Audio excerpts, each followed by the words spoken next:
وہ علی المرتضیٰ کرم اللہ تعالیٰ وجہہ الکریم اللہ تعالیٰ نے بڑی شانوں سے نوازا. کعبے میں آئے, کعبے میں ولادت ہوئی, مسجد میں شہادت ہوئی. آخر کوئی تو وجہ تھی نا کہ علی المرتضیٰ کعبے میں آئے. آج اگر کسی کے سامنے یہ بات بیان کر دیں نا, کسی 4 کتابیں پڑھے ہوئے بندے کے سامنے یہ بات کر دیں, وہ کہتے ہیں یہ کیسے ہو گیا جی علی المرتضیٰ کعبے میں آئے؟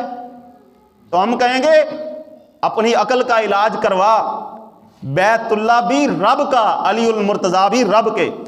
اور اگلی بات سنیے, اگر علی المرتضیٰ کرم اللہ تعالی وجہہ الکریم کعبے میں آپ کی ولادت نہ بھی ہوتی تو کسی غلط فہمی میں نہ رہے کوئی بھی کہ علی اگر کعبے میں نہ بھی آتے پھر بھی علی علی ہی ہونے تھے. رب نے اتنی شانوں سے نوازا, کعبے میں آئے, اور کعبہ کتنی شان والا.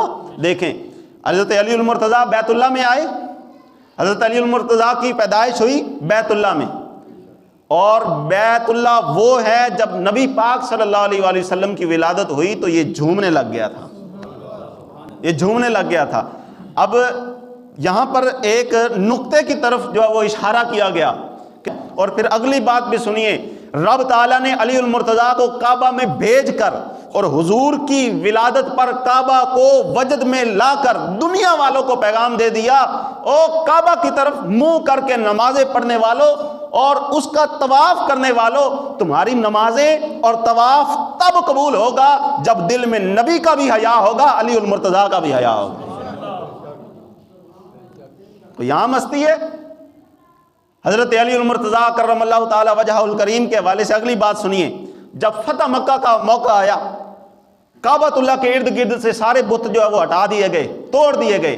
جب چھت کی باری آئی نا تو کسی کا ہاتھ نہیں جا رہا تھا, تو حضور علیہ الصلوۃ والسلام اللہ تعالیٰ نے طاقت عطا فرمائی تھی. حضرت علی المرتضیٰ کو فرمایا علی میرے کندھوں پر آ جاؤ. علی المرتضیٰ کو کندھوں پر اٹھایا. اب یہاں پر بھی کسی بدبخت نے یہ جملہ کہہ دیا, او علی المرتضیٰ کو اس لیے کندھوں پر اٹھایا تھا کہ نبی پاک صلی اللہ علیہ وآلہ وسلم کا ہاتھ وہاں تک نہیں جا سکتا تھا. میں نے کہا جملہ بولتے ہوئے حیا تو کر لینی چاہیے, تھوڑا بندہ پڑھ تو لے. وہ نماز جب نبی پاک صلی اللہ علیہ وآلہ وسلم ایک بار پڑھا رہے تھے تو دوران نماز حضور علیہ الصلوۃ والسلام آگے بڑھے. سلام کے بعد صحابہ کرام نے پوچھا حضور آج تک ایسی نماز کبھی نہیں پڑھی, آج کیا معاملہ ہوا حضور آپ دوران نماز آگے بڑھے اور پھر واپس آ گئے؟ تو حضور علیہ السلام نے فرمایا دوران نماز میں نے قدم آگے بڑھایا, میں نے ہاتھ اونچا کیا تو میرا ہاتھ انگوروں کے ایک گوشے پر پڑ گیا. وہ انگوروں کا گوشہ یہاں پر نہیں, فرمایا جنت میں تھا. اب جنت کہاں ہے؟ 7 آسمان نیچے ہیں, جنت اوپر ہے. نبی پاک صلی اللہ تعالیٰ علیہ وآلہ وسلم کا ہاتھ تو وہاں تک چلا گیا, یہ کعبہ تو پھر بھی یہاں پر تھا. اور حضور فرماتے ہیں کہ میرا دل کر رہا تھا کہ میں اس انگوروں کے اس گوشے کو توڑ کر لاؤں, اگر میں لے آتا تو سارا جگ کھاتا, پھر بھی وہ گوشہ جو ہے وہ ختم نہ ہوتا. اب اس پر جملہ سنیے, کتنا عظیم نبی ہے کہ جس کے ایک ہاتھ میں پورے جگ کی روزی آ گئی ہے. اب ایک ہاتھ کے خیرات کا یہ عالم ہے تو پھر سوچے پورے جسم مصطفیٰ کی خیرات کا کیا عالم ہوگا. فرمایا دل کیا کہ اتار کر لے آتا ہوں, لیکن پھر خیال آیا کہ جنت کی نعمتیں تو مخفی رکھی ہیں, رب تعالیٰ نے اس میں حکمتیں رکھی, پھر میں نے چھوڑ دیا, نہیں لے کر آیا. تو نبی پاک صلی اللہ تعالیٰ علیہ وآلہ وسلم ہاتھ بڑھائیں تو جنت تک پہنچ جائے, وہ جنت جو 7 آسمان سے بھی اوپر ہے, کعبہ تو پھر بھی زمین پر تھا. علی المرتضیٰ کو کندھوں پر اٹھا کر دنیا والوں کو پیغام دیا, علی میرے کندھوں پر چڑھ کر کعبۃ اللہ کی چھت سے جو بتوں کو اتارو اور کعبۃ اللہ کو پاک کرو. یہ رب کا گھر ہے, ویران ہوا پڑا ہے, یہاں پر بتوں کا جو بسیرا ہے اس کو آزاد کرو بتوں سے. کیوں؟ اس گھر میں تیری ولادت ہوئی اور میری ولادت پر یہ جھوما تھا. آج اس کو میں اور آپ مل کر بتوں سے پاک کرتے ہیں تاکہ قیامت تک آنے والے مسلمانوں کو یہ بتاتا رہے اور پیغام دیتا رہے کہ دیکھو لوگوں دھکے نہ کھانا, اجڑے ہوئے گھروں کو بسانے کے لیے نبی کافی ہے, علی کافی ہے. اور دیکھیں نبی پاک صلی اللہ تعالیٰ علیہ وآلہ وسلم کی ذات کتنی عظیم ذات, اللہ تعالیٰ نے آپ کو یہ مقام اور یہ شرف عطا فرمایا کہ حضور جہاں لیٹے ہوئے ہیں وہ حصہ جو حضور علیہ السلام کے جسم سے صرف مس ہوا، اس حصے کی شان کیا ہے؟ وہ کعبہ سے بھی افضل ہے، وہ اللہ کے عرش سے بھی افضل ہے۔